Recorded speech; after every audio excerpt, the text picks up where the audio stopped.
enduring forever. Lord, you are good, yeah. Lord, you are good and your mercy enduring forever.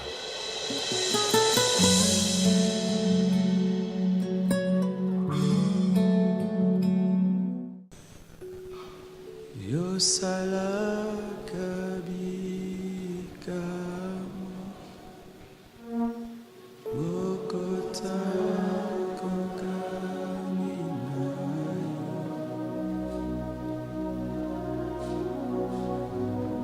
mokote lokola ozanza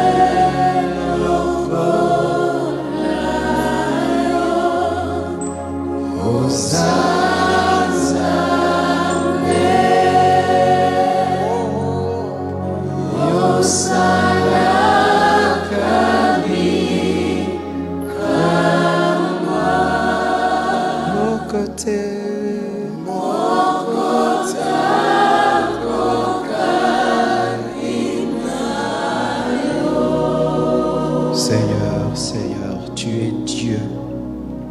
Et nous savons que tu as entendu tous ces besoins que nous avons pour ton œuvre, pas pour construire nos maisons, mais pour ta maison. Tu es le Dieu grand, le pourvoyeur, El Shaddai, Jéhovah Jireh, le Dieu de toute suffisance, notre pourvoyeur. Jésus-Christ, je te prie de bénir ce message. Je te prie de parler à chacun de nous. Je te prie de nous changer par ta force et par ta puissance. Et accorde-moi l'onction pour dire ces choses. J'ai ainsi prié. Amen. Gloire à Dieu. Le thème de mon message ce matin, nous sommes debout, nous allons lire la parole de Dieu. Le thème de mon message ce matin, c'est comment devenir une source de bénédiction. Dis ça à ton voisin de gauche, ton voisin de droite, ton voisin de devant, celui de derrière, seulement celui qui te sourit. Amen. Nous allons lire Genèse 12, versets 1 à 2. Genèse 12, 1 à 2. La Bible dit, « L'Éternel dit à Abraham, va-t'en de ton pays, de ta patrie, de la maison de ton père, dans le pays que je te montrerai. Je ferai de toi une grande nation, et je te bénirai. Je rendrai ton nom grand, et tu seras une source de bénédiction. » Le deuxième verset, Luc 13, versets 6 à 9. Luc 13, 6 à 9. Vous y êtes? Il dit aussi cette parabole. Un homme avait un figuier planté dans sa vigne. Il vint pour y chercher du fruit, et il n'en trouva point. Alors il dit au vigneron, voilà 3 ans que je viens chercher du fruit à ce figuier, et je n'en trouve point. Coupe-le. Pourquoi occupe-t-il la terre inutilement? Le vigneron lui répondit, Seigneur, laisse-le encore cette année. Je creuserai tout autour et j'y mettrai du fumier. Peut-être à l'avenir donnera-t-il du fruit, sinon tu le couperas. Que Dieu bénisse sa parole. Asseyez-vous, s'il vous plaît. Notre grand thème depuis octobre, novembre et jusqu'en décembre est le combat de la foi. Et je suis en train de parler de pourquoi obtenir une totale délivrance. Et parmi ce que j'ai enseigné, j'ai dit qu'il faut obtenir une totale délivrance parce que c'est sans cela, tu ne peux atteindre ta destinée parfaite. Et aujourd'hui, je parle de ta destinée parfaite. Pourquoi Dieu t'a créé? Pourquoi tu existes? pourquoi tu es là, pourquoi tu es sur cette terre. Certains ne savent pas pourquoi ils existent, c'est pourquoi ils prient mal, ils cherchent mal et ils ne trouvent pas. Un homme qui ne sait pas pourquoi il est sur terre est un échec. Est un échec, tu peux te battre, bouger beaucoup, faire beaucoup de choses. Si tu ne sais pas pourquoi tu existes, tu échoueras certainement. Nous sommes sur la terre pour devenir des sources de bénédiction. Dieu t'a créé pour que tu sois une source. Dieu t'a créé pour que ta vie bénisse d'autres vies. Dieu t'a créé pour que ta vie bénisse ta famille, bénisse ton quartier, bénisse ton église, bénisse ta nation, bénisse ton continent et bénisse le monde. Qui croit cela? J'ai un iPad, c'était fait par un Américain, ça bénit un Congolais. Ça a quitté les États-Unis, c'est tombé dans les mains d'un Congolais. Son intelligence a béni le monde entier. Une source de bénédiction. Dans la vie, il y a 3 niveaux. Il y a un niveau dans la vie qui est le premier niveau où tu n'as rien. Et ainsi, tu ne donnes rien. Et là, je parle sur le plan matériel parce que sur tous les autres plans, nous avons toujours quelque chose. Dieu ne crée aucun homme vide. Amen. Hein? Si j'ai rien dans mes poches, ce n'est pas que j'ai rien en moi. Je peux avoir l'intelligence, la sagesse, la connaissance, l'expérience, une grâce, un talent. Joseph était prisonnier, il n'avait rien. Il avait un don d'interpréter les songes. Mais comme aujourd'hui nous sommes dans un culte où nous parlons finance, nous parlons développement aussi dans ce domaine-là que nous ne devons pas négliger, il y a une étape dans la vie où tu n'as rien, $0 dans tes poches, dans ton compte en banque. J'ai connu cela. Il y a un temps, je venais à l'église, j'avais l'onction, j'avais la parole, je pouvais être disponible pour transporter les chaises, pour prêcher, gagner les âmes. Mais quand il fallait cotiser, donner les offrandes, j'avais rien. J'étais un étudiant, j'habitais chez mes parents, j'avais rien. Et je ne donnais rien financièrement. Mais ce n'est pas parce que j'avais rien et je donnais rien financièrement que je n'avais pas le rêve un jour de pouvoir soutenir l'œuvre de Dieu. Il y a un temps où tu es un arbre sans fruits. On vient, on ne trouve rien, c'est beau. Il n'y a rien. Mais tu es un arbre, mais sans fruits. Deuxièmement, il y a un temps où tu as quelque chose, mais tu ne donnes rien. C'est l'étape de l'égoïsme, où tu gagnes quelque chose, tu as un salaire, tu as des affaires, mais personne ne bénéficie de ce que tu as. C'est l'étape de l'égoïsme. C'est une étape très dangereuse parce que cette étape te ramène à la case de départ. C'est le temps où tu es un arbre avec des fruits, mais des fruits verts, incomestibles, avec des fruits pourris, incomestibles, ou même des fruits hors portée. Certains arbres poussent comme les palmiers. Ils s'élèvent en hauteur, 4, 5, 10 mètres, et au sommet là-bas, ils portent du fruit. Matin, viens cueillir. Alors si tu n'es pas fort, tu n'auras jamais. Et il y a des gens comme ça, il faut être fort pour que tu aies quelque chose de lui. Il faut que tu sois fort. Donc tu dois marcher même 2 ans pour qu'il puisse te donner quelque chose. Des palmiers, des frères palmiers. Dis à ton voisin, ne sois pas un frère palmier. Faut matanzete penza, au lieu qu'il escalier. Alléluia. Vous avez déjà vu comment est-ce qu'on grimpe sur le palmier? Ah, il faut de la technique. Hein. J'ai vu, on prend un fil là, tu t'attaches, et puis tu attaches à la corde, et tu montes comme ça. Et rien que pour avoir son fruit. Il y a des frères palmiers. Pour que tu aies. Aïe, aïe, aïe. Mais il y a la 3e étape. C'est lorsque tu deviens une source de bénédiction. C'est-à-dire que tu es béni, et non pas seulement béni. Tu as des fruits, mais des fruits qui sont mûrs, comestibles et disponibles. Je ne sais pas si vous avez des fois des voisins, ils ont un manguier et le manguier traverse la parcelle et va tomber chez vous et les fruits sont chez vous. Donc tu prends seulement comme ça. Qui aime des arbres pareils? Ah, j'aime ces arbres-là. Alléluia. Qui ont chez eux un arbre, quand il y a la pluie là, les fruits tombent.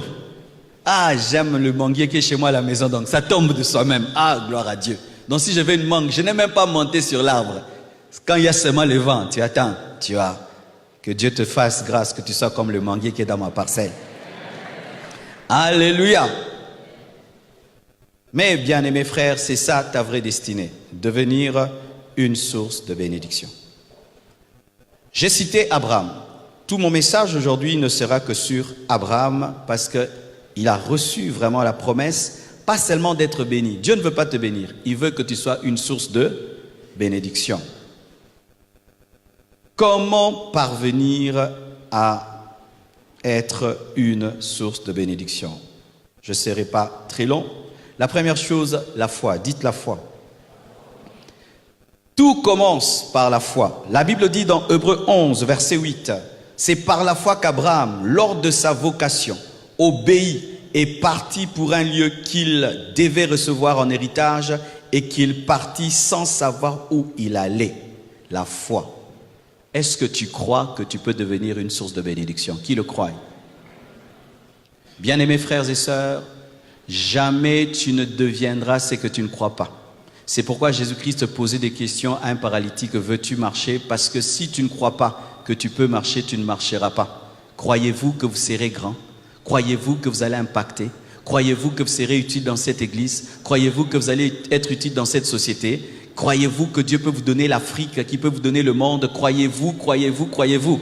Et dans le domaine de la foi et de la confession, mes frères, parler que tu es riche, que tu es grand, ne te donnera pas des impôts parce que tu as dit que tu es riche et c'est gratuit. Il n'y a pas de facture parce que tu as dit que tu es grand.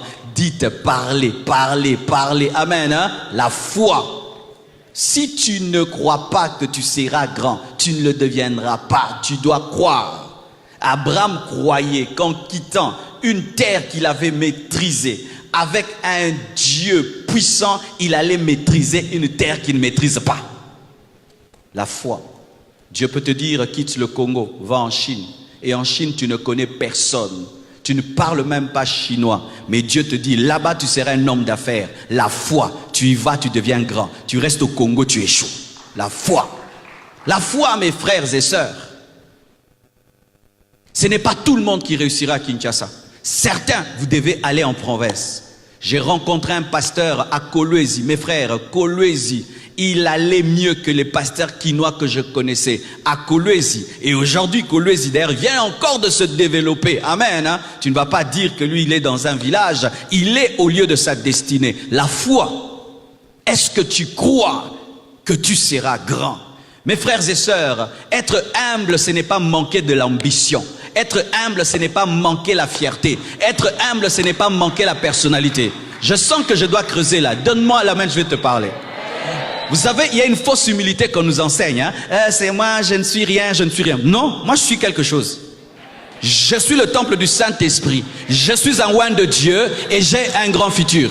Mais souvent, nous avons une fausse humilité. Je ne suis rien, je ne veux rien. Manquer d'ambition, ce n'est pas de l'humilité, c'est de la lâcheté. Manquer de la fierté, ce n'est pas de l'humilité. Amen. Hein? C'est un manque de personnalité. Jésus-Christ avait de la personnalité. Amen. Hein? Il parlait aux Sadducéens, il parlait aux pharisiens. Lorsqu'on a dit à Pierre qu'il était ivre, il a dit, je ne suis pas ivre. Il n'a pas dit par humilité, non, je ne suis pas ivre, il est 12 heures. Mes frères et sœurs, beaucoup de personnes ont des rêves et des ambitions avant de se convertir. Une fois qu'elles se convertissent, elles attendent le ciel. Pourquoi? Parce qu'on vous prêche mal l'humilité. L'humilité, c'est quoi? C'est reconnaître ta valeur et dire, c'est Dieu qui l'a fait. Frère, tu es intelligent. Non, je ne suis pas intelligent. Merci beaucoup. Tu es beau. Merci beaucoup. Oh non, je ne suis pas beau. Oh, je suis beau. Je suis beau. Je suis bien habillé ce matin. Donnez-moi la main, je vais parler. Des fausses humilités. Quand tu t'es regardé, je sais que j'ai concordé ma chaussure avec ma ceinture, avec ma montre. Je sais, je l'ai vu. C'est pas que je l'ai pas vu, je l'ai vu. Et je l'ai fait sciemment. Mais des fausses humilités. Frère, mais c'est bien ta chaussure avec ta montre et ta ceinture. Oh, laquelle? Il n'y a rien. Oh, hypocrite que tu es. Chacun de nous, quand il se regarde dans le miroir, tu sais que j'ai des beaux yeux, j'ai ceci, j'ai cela, tu sais. Nous le savons. Nous savons que moi, je suis fort en mathématiques. En français, je suis faible. Si on te dit tu es fort en mathématiques, je serais Sylvain, tu sais chanter. Oh, rien. Tu sais chanter, frère. Tu sais chanter. Il sait chanter? Oui. Alors, il sait chanter. C'est l'orgueil? Oh. Quand tu dis à l'antilope qu'il est antilope, tu sais quoi? Il est antilope. Et maintenant, nous avons des chrétiens sans rêve, sans ambition. Quand même, ils se tiennent devant Dieu. Mon fils, que veux-tu? Fais de moi ce que tu veux. Dors dans la poubelle. C'est ce que je veux. Oh non, tu es orgueilleux. Comment tu veux construire un temple de 6000 places? Oh. Pourquoi pas je ne veux pas le faire? Je le fais. Oh, 7 étages, même 1000 étages. Où est le problème? L'espace est à qui? À tout le monde. Tu montes comme tu veux. Tu montes comme tu veux. L'espace là, c'est pour tout le monde. Tu veux construire un étage. Tu fais un étage, 2 étages. Tu fais 2 étages. Tu veux 1000 étages. Fais 1000 étages. Regardez Dubaï. Regardez Dubaï. Tu vas dire que c'est l'orgueil? Non, ce sont des visionnaires. Nous cachons derrière l'humilité pour ne rien faire dans la vie. Oh, c'est l'orgueil d'avoir des ambitions. Frère, celui qui a eu l'ambition de faire le vaccin, que Dieu le bénisse, hein, ça a sauvé beaucoup de gens. Ah, et celui qui disait, moi je serai seulement un médecin tout court. Regarde, il a sauvé qui? Mais lui, pasteur, a sauvé les gens. Il avait l'ambition. Einstein avait l'ambition. Aujourd'hui, tu peux monter dans un avion et tu atterris. Celui-là avait le rêve de créer un avion.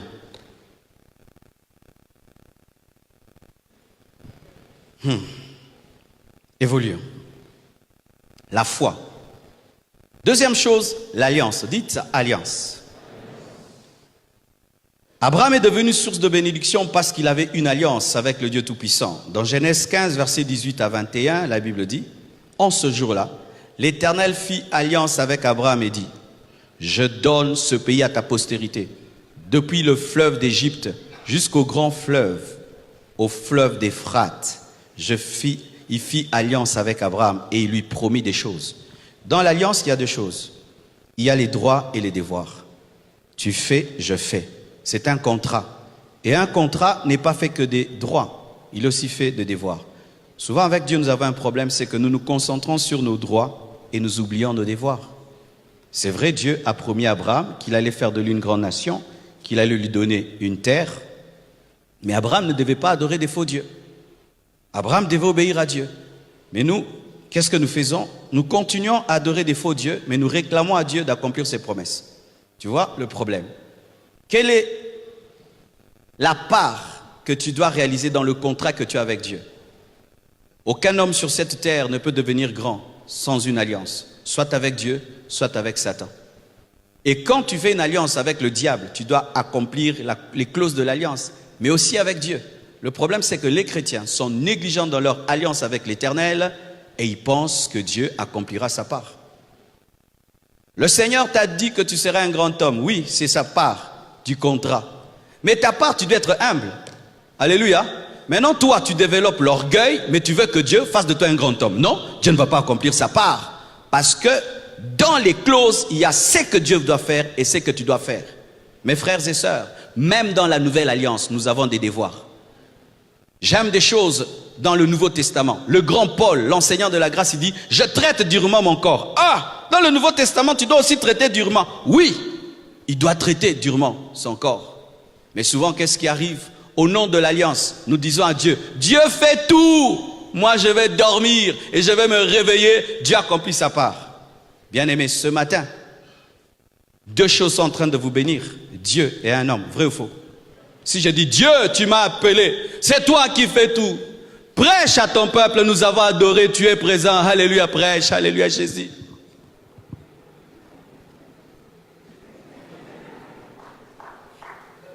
Pasteur prêche. Non, c'est Dieu.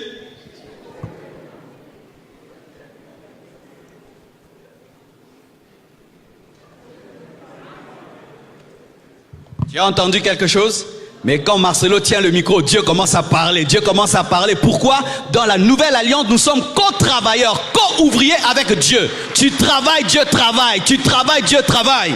C'est pourquoi il nous dit, allez, faites de toutes les nations mes disciples. Mais Dieu peut convertir le monde entier, mais nous devons parler. Ton problème, c'est quoi? Tu as reçu les promesses de Dieu, tu es allé dormir. Et tu te réveilles, tu lis les cahiers des promesses. Ah, moi, je serai ceci, hein. Moi, je deviendrai cela. Il y a aussi ta part. Dans cette prédication, il y a la part de Dieu et la part de l'homme. Ma femme a vu, j'étais en train de préparer la prédication. À 4 heures du matin, je me réveille. Je lis le message, je relis. C'est que je suis en train de vous prêcher, je l'ai écrit comme un professeur d'université. Je peux te sortir ça, je t'imprime ma prédication. Alléluia. Il y a le point 1, le point 2, le point 3, le point 7. Certaines choses me viennent maintenant, mais d'autres, c'était déjà venu. Là, je suis dans un mode vomissement. Mais il y a des gens qui, même dans le ministère, ne préparent rien. Pasteur, qu'est-ce que tu vas prêcher? Ah, ça va sortir là-bas, ça sortira. Ndeko, Oroteya, 1 heure du temps on te donne. Après 10 minutes, tu n'as plus rien à dire. Tu commences à raconter, on m'a dit le corbeau et les renards sur un arbre perché. Mais oui, j'ai déjà vu ça. J'ai déjà vu ça, des gens négligents dans le ministère qui attendent de devenir des grands pasteurs avec des grandes églises, mais ils ne peuvent pas se donner la peine d'étudier la Bible, de prier, et ils s'attendent à donner des grandes prédications au hasard. On ne prêche pas bien au hasard. Une prédication bonne, ce travail se prépare. Et ça dans tous les domaines de la vie, mon frère. Tu es footballeur, tu dois accepter de faire les tours du stade. Amen. Hein? Tu es un mécanicien, tu dois accepter d'être sous les camions. Alléluia. Tu es médecin, tu dois accepter de toucher le sang. Alléluia. Dans tous les domaines de la vie, il y a la part de Dieu et la part de l'homme. Je serai grand, oui. Tu fais ta part, Dieu fait la sienne. L'alliance. Mon frère, si tu n'as pas une alliance avec Dieu, tu ne seras pas grand. Parce que sur cette terre, il y a le prince de ce monde qui règne. Et si tu n'as pas celui qui est au-dessus de lui, tu seras sous sa coupe. Troisième chose, la sensibilité. Dites sensibilité. Genèse 22, verset 1. La Bible dit ceci. Après ces choses, Dieu mit Abraham à l'épreuve et lui dit, Abraham, et il répondit, me voici. Abraham avait la capacité d'écouter Dieu. Il y a un problème aujourd'hui. Nous avons des chrétiens qui n'ont jamais entendu Dieu et qui sont conduits par les prophètes. Frères, vous qui avez le don de prophétie dans cette église, écoutez ma doctrine. Vous m'écoutez? Écoutez. Amen. Hein? Qui a le don de prophétie? Lève la main. Voici comment nous ici, nous fonctionnons. Nous ne fonctionnons pas ici à la compassion avec des gens qui écoutent Dieu à la place des autres. Nous ne fonctionnons pas dans cette église avec des gens qui bébérisent les fidèles. Voici comment il faut faire. Si une fois un frère vient vers toi, frère, qu'est-ce que Dieu t'a dit? Tu peux lui dire Dieu a dit, Dieu a dit. Mais quand tu vois, ça devient une habitude, il devient dépendant de ta prophétie, ne lui prophétise plus. Tu vas prier, non, paix soit en côté. Alléluia, c'est ça que nous formons ici dans cette église. Nous ne formons pas des gens qui dépendent des prophètes. Amen. Hein? Et si, dans le secret, vous fréquentez des prophètes qui écoutent Dieu à votre place, vous aurez un problème. Le jour que le prophète va voyager, il sera lobat hors périmètre cellulaire. Donne-moi l'amen. Soyons sincères, même dans le domaine prophétique. Est-ce que tout le temps on a des prophéties? Soyons sincères entre nous qui prophétisons.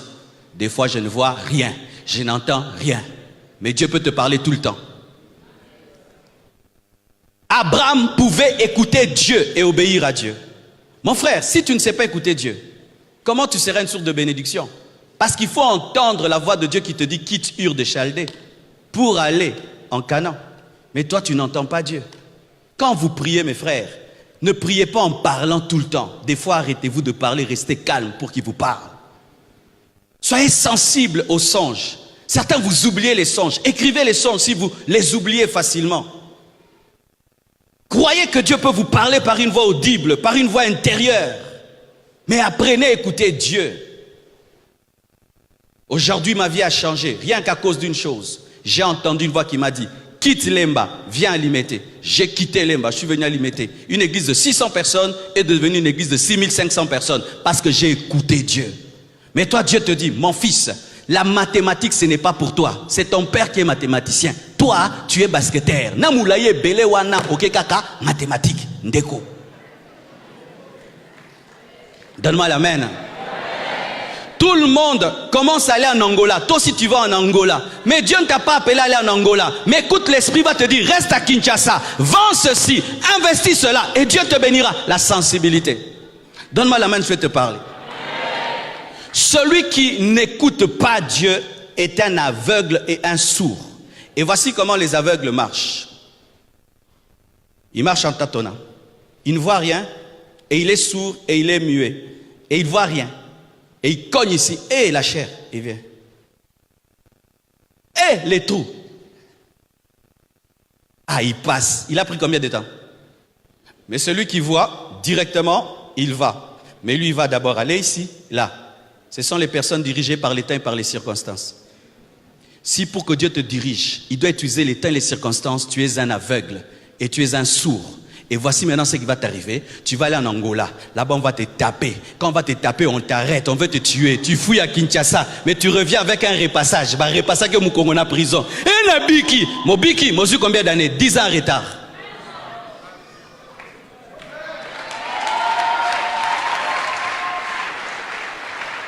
Tu fais les affaires, tu n'entends pas la voix de Dieu, tu fais seulement les affaires, tu perds 10 000 $, 20 000, 50 000, 100 000. Quand vraiment tu deviens pauvre, tu entends.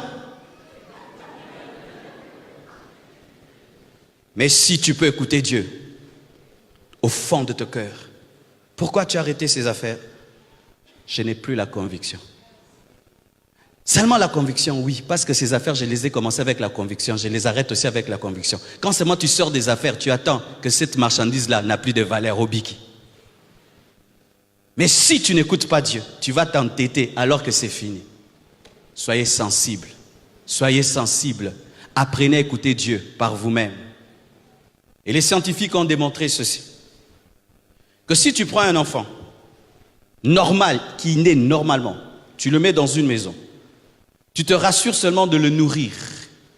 Voici ce qui va arriver à cet enfant. Si tu le mets en contact avec personne, personne ne lui parle, il n'entend personne, il ne voit personne parler.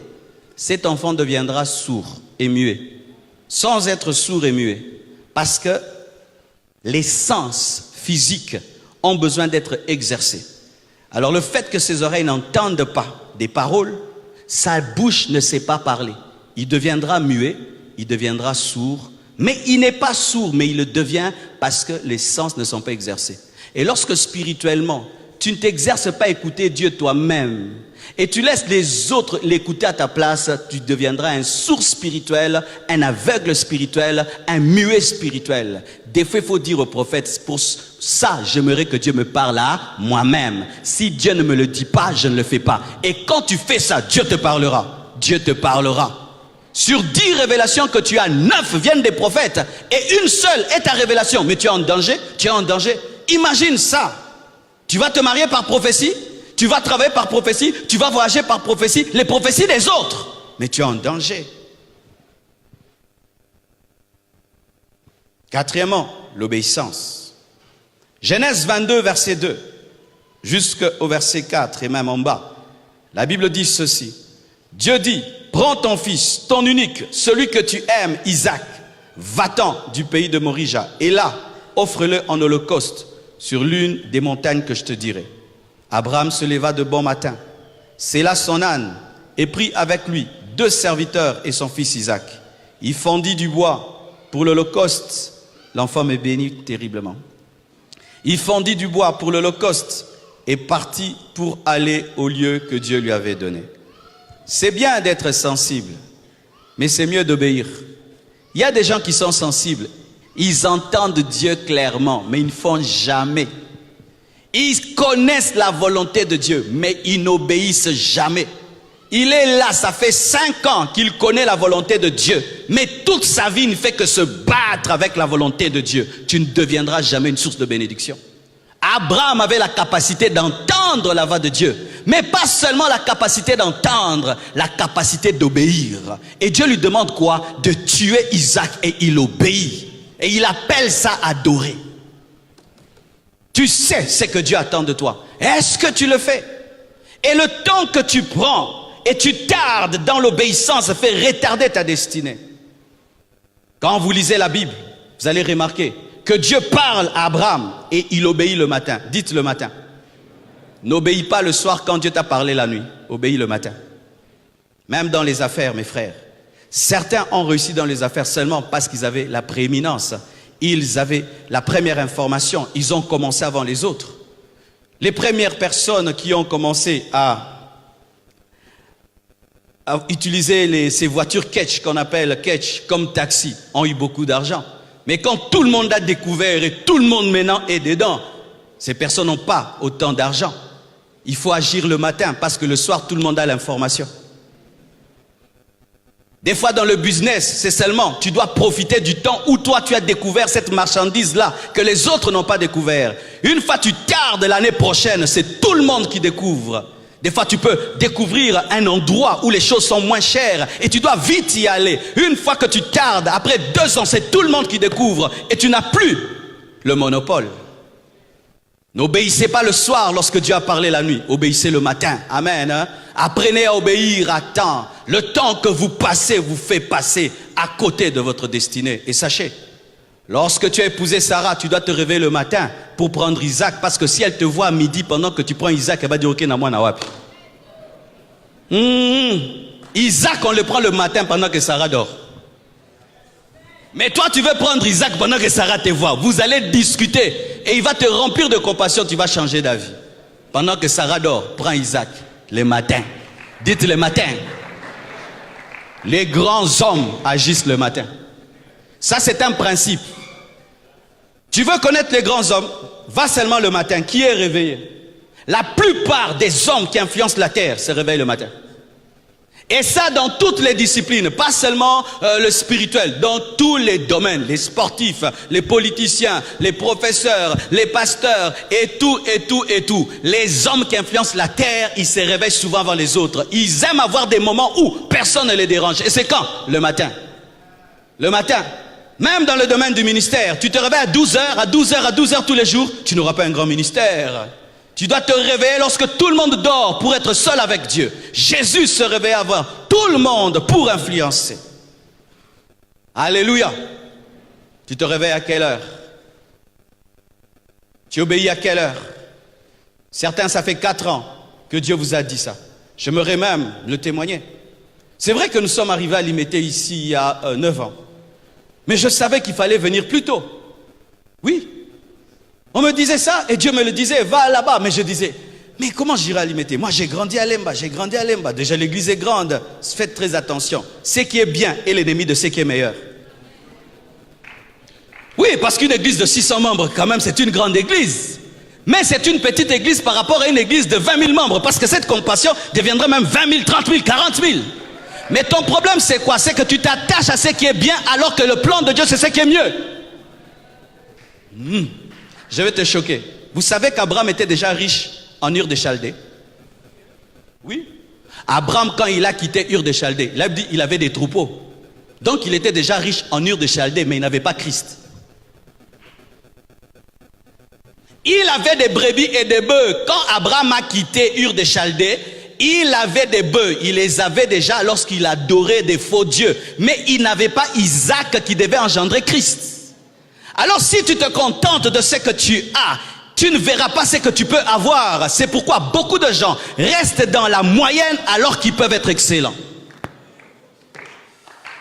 Un homme a dit, tire sur le soleil et si tu le rates, tu tireras sur les étoiles.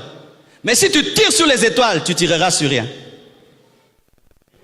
Je vais expliquer. Qui a déjà joué aux fléchettes ici? Les jeux là où on lance sur quelque chose de rouge. Qu'est-ce qu'il y a? Il y a la pointe rouge. Autour, il y a 9, et puis il y a 7, et puis il y a 6, il y a 3. Si tu calcules le rouge, tu peux tomber sur le 9 et sur le 8. Mais si tu calcules le 8, tu vas tomber dehors. Cherchez à atteindre le maximum, à atteindre la perfection, à atteindre le plus haut niveau. Et si tu n'y arrives pas, tu ne seras pas dans la médiocrité, tu seras à côté du but. Un élève qui va déjà à l'école avec le but d'avoir 50%, il aura 50, il aura 30. Mais celui qui dit j'aurai 100%, il peut se retrouver avec 80 et il a distingué.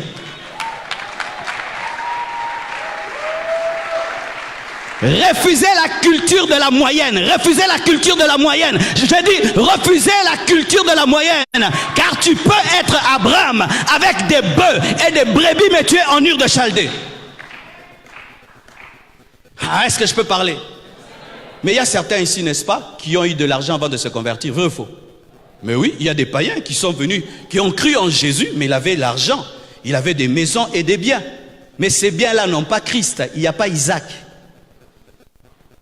Ils ne se sont pas contentés de dire j'ai déjà l'argent, je n'ai pas besoin de Dieu. Non, j'ai les finances, mais je ne suis pas riche, parce que la richesse c'est d'abord l'esprit.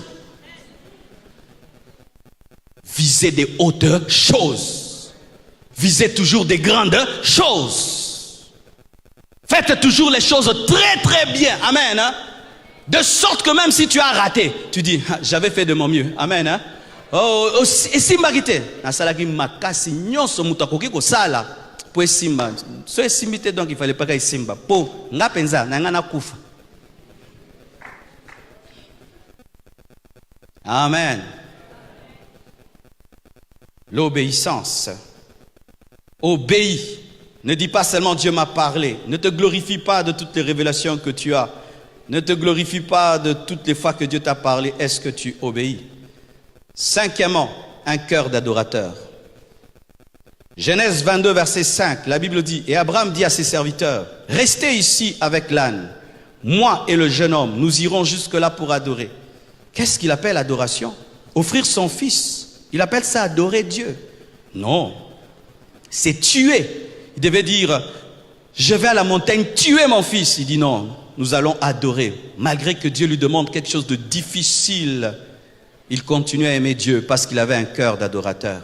Il aimait Dieu plus que tout. Il aimait Dieu plus que lui-même.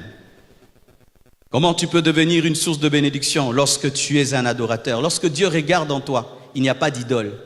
Il n'y a rien que tu aimes plus que lui. Sachez mes frères et sœurs,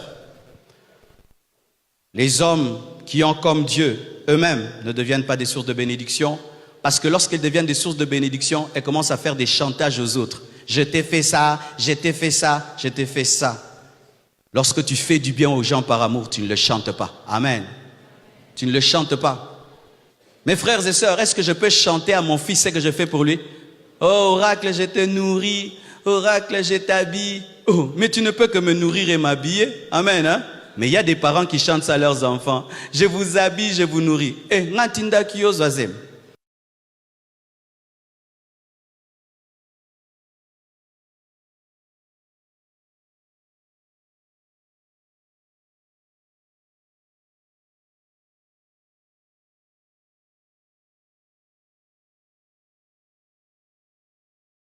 Je fais ça pour toi. Je t'avais dit de me chercher. Oh non, vous êtes trop nombreux. Il fallait rester à 2. Donnez-moi la main. Les parents qui ont beaucoup d'enfants, vous me faites rire des fois quand vous vous plaignez. Vous êtes trop nombreux. Je vais vous nourrir comment? Ah, c'est nous qui devons te poser la question. Comment? Avec le petit salaire que tu as là, tu continues à avoir des bébés. Certains même jusqu'à l'âge de 50 ans, bobota. Oh, vraiment, on est ça pour bota gentil, t'es pour bozoboter là-bas. Oui. Écoutez, si vous avez des parents qui ont plus de 50 ans, 60 ans, qui ont toujours des bébés, il faut faire une réunion de famille. Il faut dire, cher papa, chère maman, nous, vos enfants, nous avons décidé de vous exhorter à la contraception. Parce que dans 10 ans, avec les chikwans que vous mangez, vous allez mourir. Alors ces bébés-ci que vous faites là, ce sont nos enfants. Alors, prière de ne pas nous laisser un héritage bébérique. 60 au bota.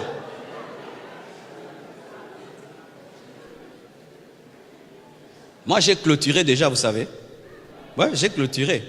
À moins que Dieu vraiment m'impose un Samuel ou un enfant vraiment. Mais moi, j'ai clôturé. Hein. 3 enfants, tout est accompli. La Trinité. Ah, j'entends quelqu'un aussi. J'entends des gens. Oh non, si Dieu donne, il faut prendre. Oh, tu es un qui perd. Oh, si Dieu donne, Dieu donne. Dieu donne comment? Hein? Vous qui dites Dieu donne, expliquez-moi, Dieu donne comment? C'est pas vous qui allez chercher. Oh, Dieu donne, Dieu donne. Dieu a fait le miracle de Marie dans le ventre de ta femme. Oh, Dieu a donné. Tu as cherché.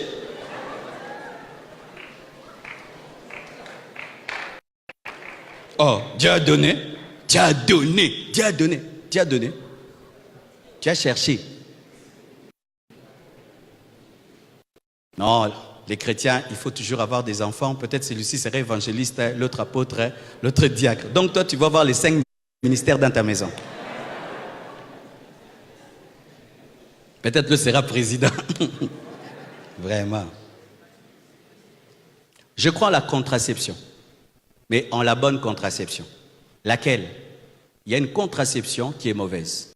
C'est celle qui permet à la femme de recevoir la sémence et d'être fécondé, et puis qui vient et qui tue l'enfant. Ça, c'est la mauvaise parce que c'est une contraception qu'on appelle micro-avortement.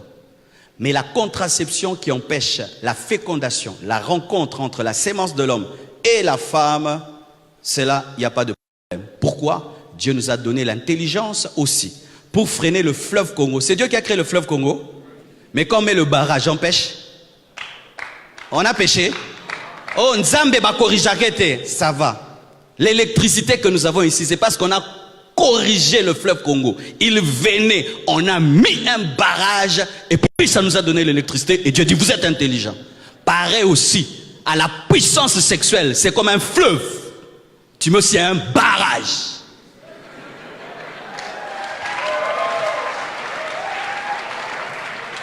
Et ça te donne l'électricité, le temps pour servir Dieu. Parce que si la femme tout le temps, enceinte, elle va servir Dieu comment?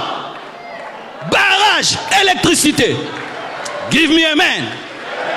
Pour le reste, voyez des médecins. Amen. Dites seulement, notre pasteur a prêché, il a dit, il y a deux sortes. Il y a deux sortes. Amen. Parce que à l'église, on ne doit pas seulement prêcher et éviter certains détails. Amen. Hein? Parce que je connais dans l'église, bébé moko bozo lingate. Pasteur, zemili susu. On est ça moi bien. Nini. Ah, zemi mususu pasteur, zemi mususu. Et au cas ça bi à Barcelone contre Real. Bi mususu, bi mususu, bi mususu.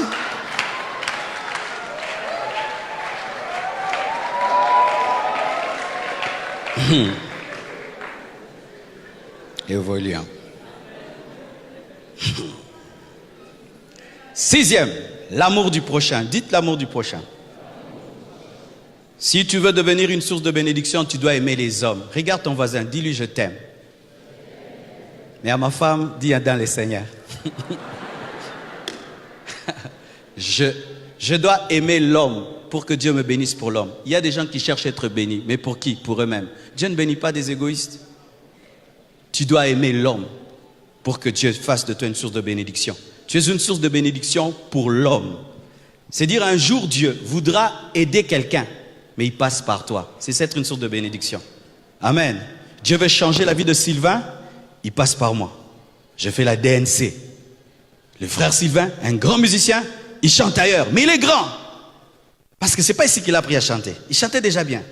Mais pour qu'il soit connu, qu'il soit bien encadré, tu organises la DNC, il vient, il joue la guitare, il chante, il dit, hé, frère, tiens la chose, mais frère, tu l'encourages, il devient un grand homme. Dieu a atteint ça par toi. Mais si tu n'aimes pas les gens, tu n'as pas de l'amour pour quelqu'un, tu ne fais que parler du mal des gens. Les hommes sont mauvais, les hommes sont mauvais, les hommes sont mauvais. Et Dieu bénit moi, il va te bénir pour des hommes mauvais. Aimez les hommes et Dieu vous bénira pour les hommes. Soyez passionnés des hommes et Dieu vous bénira pour les hommes. Ayez le souci des hommes et Dieu vous bénira pour les hommes. Ayez le fardeau des hommes et Dieu vous bénira pour les hommes. Ayez le rêve pour les hommes. Rêve.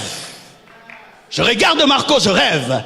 Ce jeune peut devenir un grand pasteur et je m'investis en lui. C'est ça, être une source de bénédiction.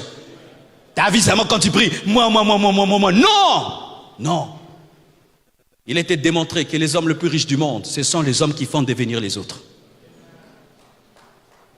Ce ne sont pas les hommes qui investissent en eux. Non, ce sont ceux qui font devenir les autres. Ils deviennent des faiseurs de grands. Alléluia. Des faiseurs de rois. Tu deviens un faiseur de roi, tu ne manqueras jamais de rien. Mais tu te mets être roi, tu peux être roi pendant un temps. L'amour du prochain. Dans la vie d'Abraham se prouve où? Dans Genèse 14, versets 21-24. Le roi de Sodome dit à Abraham, donne-moi les personnes et prends pour toi les richesses. Abraham répondit au roi de Sodome, je lève la main vers l'Éternel, le Dieu très haut, maître du ciel et de la terre. Je ne prendrai rien de tout ce qui est à toi. Pas même un fil.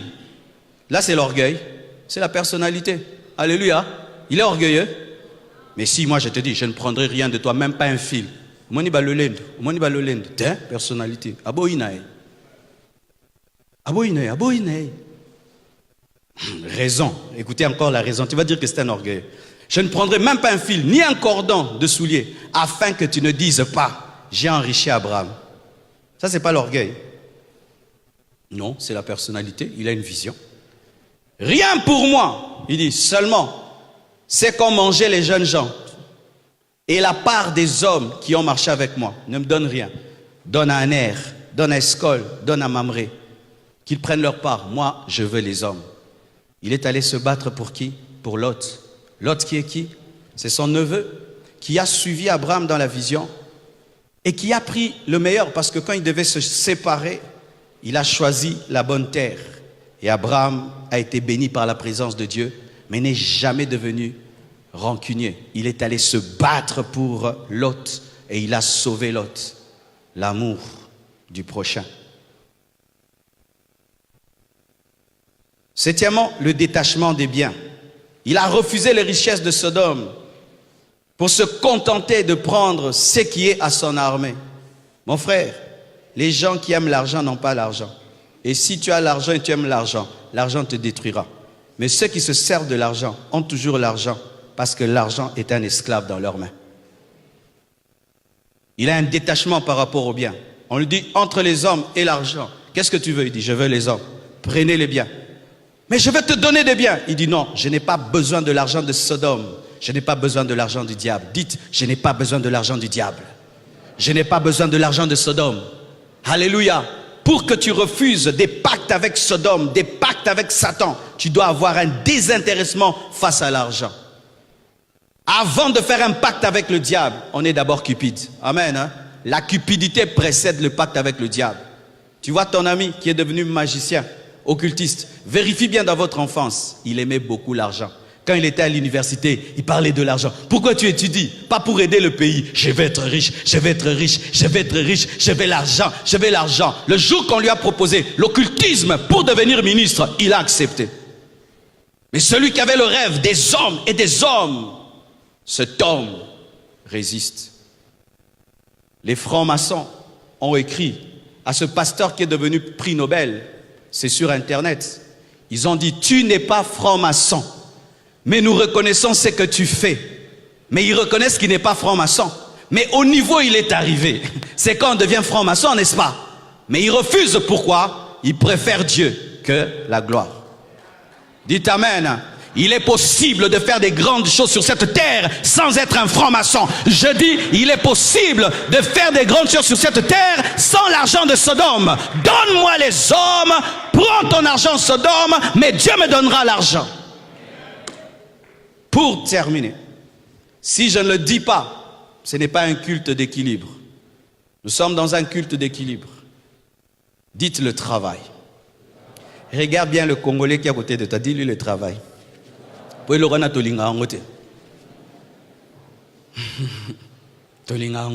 Travailler dur. Oh, on n'aime pas ça. Nous aimons que les choses tombent du ciel. Abraham, souvent nous disons qu'il était riche. Mais qu'est-ce qu'il faisait pour être riche? Il se promenait et Dieu jetait de l'argent du ciel. Tiens, tiens, des bombes d'argent, des pluies d'argent. Je suis le père de la foi. Dit élevage. Abraham était un éleveur. J'aime un papa de cette église, celui qui est en train d'arranger toutes nos chaises. Nos chaises, après qu'on les a achetées, comme on tombe dessus, il y a les dos qui s'abîmaient. Et j'ai cherché un jeune homme, je lui ai dit, jeune homme, viens, arrange-nous ces chaises. Le jeune homme là, il n'est même pas millionnaire, il n'a même pas encore une entreprise réelle. Il vient, il regarde, il prend la mesure d'une chaise, il va avec, et puis il envoie quelqu'un faire à sa place ce travail. Il se comporte déjà comme un grand PDG. Et celui qui l'envoie nous fait un travail vraiment bâclé, on rend le contrat. À la place, on cherche un autre. Et quand je viens ici au chantier, je le regarde. Cet homme, il entre, il te dit « Bonjour pasteur » et il vient ici. Il est seulement là. Il cause pas, il parle pas. Je ne le vois même pas boire l'eau. Hein.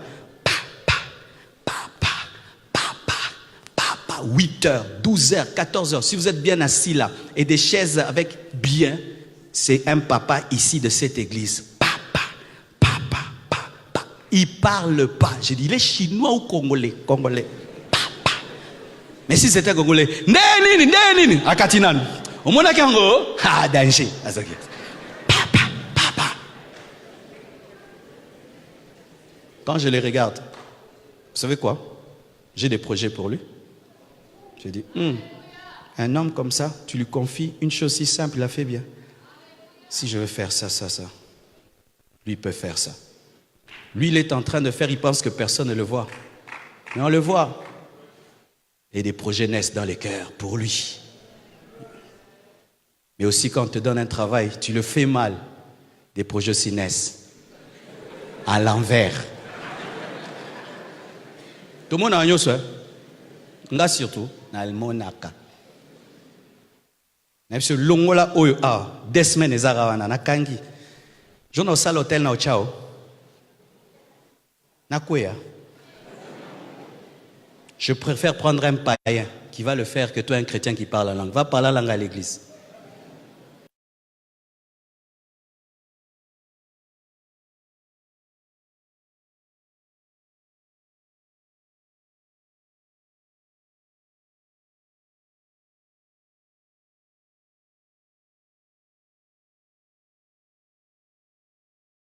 Nous comprennent, des excuses, qu'on nous comprenne. On a cet esprit qu'on nous comprenne tout le temps. Des excuses, le retard, des excuses de retard. Et quand quelqu'un est meilleur que toi, on t'enlève, on le met. Esprit de blocage et de pauvreté. Non, tu es médiocre. Genèse 13, verset 1. Abraham remonta d'Égypte vers le midi. Lui, sa femme et tout ce qui lui appartenait, et Lot avec lui. Abraham était très riche en troupeaux. Dites troupeaux. La richesse d'Abraham, c'était l'élevage. Il sentait les animaux. Abraham, quand tu t'approches de lui, il ne sentait pas Gucci. Il sentait brebis. C'était le prix à payer. Des fois, vous voulez sentir Gucci alors que vous devez sentir les brebis. C'est pourquoi Dieu ne vous bénit pas. Tu es un mécanicien, mais tu n'aimes pas te salir les mains. Comment tu seras? Ce sera ce genre de mécanicien qui regarde le moteur comme ça et puis il s'en va. Mais des fois, tu vas dans un grand garage. Tu vois le grand patron libanais. Il entre sous le capot. Il sort là-bas. Quand il entre dans une voiture, une plus belle voiture que la tienne, mais il est entré sous ton capot. Vrai ou faux? Est-ce que vous salissez les mains? Est-ce que vous transpirez? Et si tu ne transpires pas là, transpire dans le cerveau. Alléluia. Est-ce que tu as des moments où tu bosses dur pour le rêve que tu as? Tu prends combien d'heures par semaine? Combien d'heures par jour pour le rêve que tu as? Le rêve que tu as, je serai. Ok. Combien d'heures tu passes pour ton rêve à y travailler? Combien d'heures tu fais? Par semaine, combien d'heures tu fais? Par mois, par année, combien de temps tu passes à travailler? À travailler ton don, à travailler ta voix, à travailler ton cerveau, à travailler, à bosser, à travailler. Tu lis combien de livres par année? Tu lis combien de livres par mois? Combien tu lis? Tu écoutes quoi? Tu écoutes des choses qui ne t'apportent aucune intelligence, qui ne t'apportent aucune valeur ajoutée par rapport à ton travail. Tu es dans la politique, mais tu écoutes Bodo. Kendosaki Bodo Kuna. Écoute des Macron, écoute comment il parle, comment il défend, comment il parle, comment il fait des interviews, comment il répond. Mes fils qui viennent me prendre à la porte de l'église, chaque fois que je viens me prêcher, j'écoute un prédicateur. Je viens vous prêcher en écoutant quelqu'un.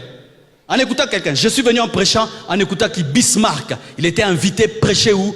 À Potterhouse, chez T.D. Jakes. Imaginez, déjà méchant. Il était en train d'enseigner pourquoi les Africains ne se développent pas. C'est pas parce qu'il manque la sagesse, mais il manque l'entendement. Ils ne comprennent pas leurs problèmes. Ils sont comme l'Éthiopien qui lit, mais qui ne comprend pas. L'Afrique connaît ses problèmes, mais ne comprend pas ses problèmes. Tu lis, mais tu ne comprends pas.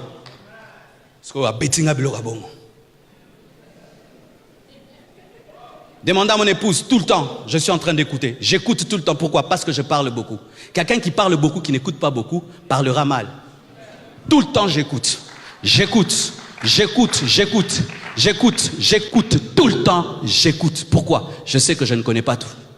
Mais toute ma vie, je parlerai. Alors je dois écouter des gens qui parlent. Oh, franc-maçon. Toi, tu fais 2 minutes sur ton rêve. L'autre fait 10 heures du temps. Vous aurez la même vie. Dites travailler dur. J'aimerais terminer. J'ai besoin de 7 frères et de 7 sacs. C'est d'interger l'onction des sacs. Vous allez tourner cette chair et c'est comme ça que je vais finir mon message. 7 sacs et 7 frères, vous allez tourner là. Je vais expliquer quelque chose, on va s'arrêter. Rapidement, s'il vous plaît. Rapidement, mes frères.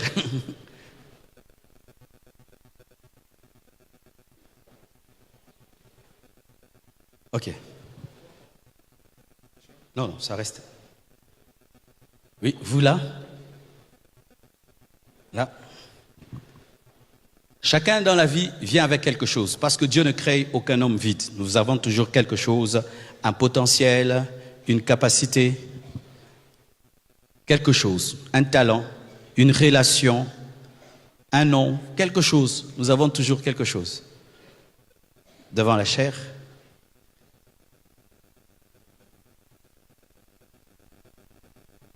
Regardez-moi maintenant. Ça, c'est le cercle de la vie. Dieu nous a créés pour être des arbres qui portent des fruits. Ainsi, la pensée de Dieu, c'est que tu ne gardes pas ce qui est à toi, mais que tu puisses le donner à l'autre. Et on donne à celui qui donne. Amen. Alors, tu vas te débarrasser. Chacun de vous va commencer à se débarrasser du sac. Si on te donne un sac, tu le donnes à l'autre. D'accord? Ça va dans ce sens-ci. Allez-y. Oui, oui, allez-y. Frère, tu gardes les sacs. Ne gardez pas. Prenez. Dieu te bénit, tu bénis l'autre et on te bénit. Dieu te bénit, tu bénis l'autre et on te bénit. Dieu te bénit, tu bénis l'autre, on te bénit. Dieu te bénit, tu bénis l'autre, on te bénit. Dieu te bénit, tu bénis l'autre, on te bénit. Dieu te bénit, tu bénis l'autre, on te bénit. La source, le fleuve, ça continue. L'église grandit, la famille grandit, la nation grandit. Ce que tu trouves dans ton laboratoire, tu le donnes au monde entier et les gens sont guéris. Ce que tu trouves, tu en fais une entreprise, tu engages les gens et les gens sont bénis. Tu reçois une révélation, tu la partages, les gens sont changés. Dieu te donne de l'argent, tu investis et tu engages les gens. Dieu te bénit et tu entends la voix de Dieu et tu donnes à quelqu'un. Tu donnes dans l'œuvre de Dieu. Tu construis, tu fais des choses, mais un jour, le frère dit, ah, Nelembi, tout ce que tu as, bloque ça. D'accord, on continue, mais toi, bloque seulement. On continue.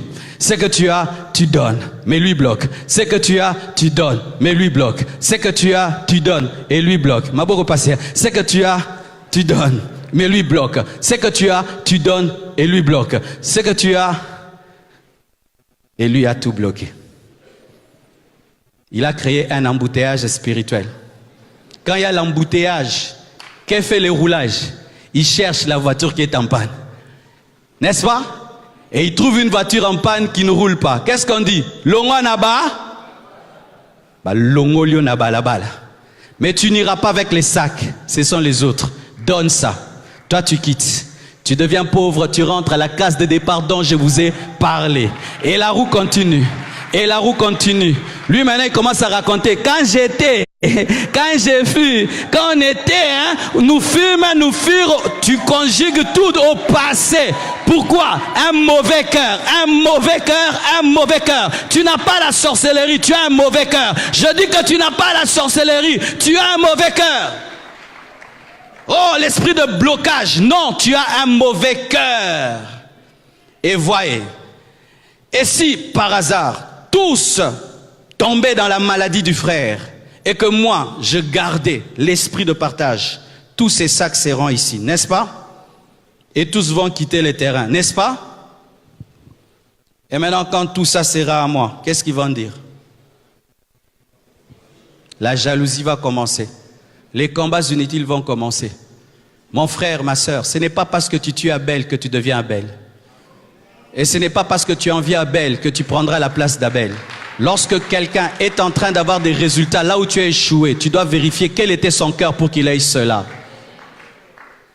Frères, sœurs, vous êtes dans une même église. Certains ici sont venus jeunes et Dieu les a bénis. Mais dans tout ce que Dieu leur a donné, ils n'ont jamais rien fait pour cette œuvre. Et d'autres, ils ont fait des grandes choses. Et Dieu bénit ceux qui font tourner la roue. Et ceux qui ne le font pas, Dieu les enlève. Pourquoi? Ils doivent continuer à avancer. Que Dieu vous bénisse abondamment. Merci.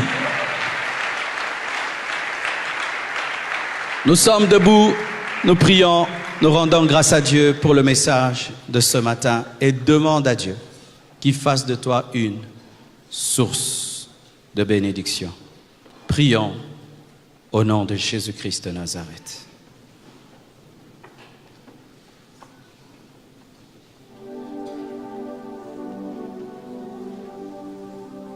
Oh Seigneur, je te remercie. Je te rends grâce pour ta parole ce matin. Fais de nous des sources de bénédiction. Aide-nous à pratiquer ta parole et à prendre Abraham en modèle de foi, d'obéissance, de sensibilité, de travail, d'obéissance, d'amour et d'adoration. Seigneur, que ce message reste gravé dans les cœurs. Garde-nous d'être des sources d'embouteillage, des sources de blocage. Fais de nous des sources de bénédiction, Seigneur. Délivre-nous de la paresse, délivre-nous de la négligence, délivre-nous de l'attentisme. Seigneur, donne-nous d'obéir rapidement. Je prie, Père éternel, que tu combles ton peuple de tes bontés et qu'une révolution ait lieu dans nos esprits. Au nom de Jésus-Christ, j'ai ainsi prié. Amen.